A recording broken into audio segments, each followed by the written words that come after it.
Hansı parazitlər insan üçün daha çox təhlükəlidir? Əsasən bizim Azərbaycan Respublikasında çox yayılmış askarida qurdundan danışmaq istəyirəm ki, 2 sm-dən başlayaraq 2-3 metrə qədər uzana bilən qurdlardandır.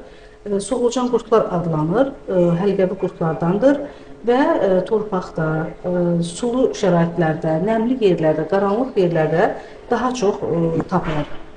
Və orqanizmin kənarda olaraq yumurtaları 3 aya qədər nəmli və qaranlıq yerdə, torpaq şəraitində və ya sulu yerdə öz yumurta funksiyasını daşıya bilir ki, saxlaya bilir ki, yoluxduqdan sonra əlverişli şərait düşdükdə orqanizmdə böyümə funksiyasına malikdir və böyüyən qurd əgər tez bir zamanda məhv edilməsə və ya orqanizmlə kənarlaşmasa, bu uzanaraq nazik, uzun soğulcan qurdlara gəlib çıxır ki, 2 metrə qədər və bunlar da mədə hissəsinə keçərək və oradan qida borusu ilə ağız boşluğuna qədər çıxa bilir. Bəzən, əsasən uşaqlar yatanda valideynlər görür ki, ağız hissəsində bir qurd gördüm, sap şəkilli uzun soğulcan bir qurd idi, ağızdan bayıra çıxmışdı, ya dartıb çıxardırlar və yaxud çıxarda bilmirlər və bu nəfəs borusuna, nəfəs yollarına düşərsə, təsəvvür edin, qaçınılmaz bir ölümlə nəticələnər.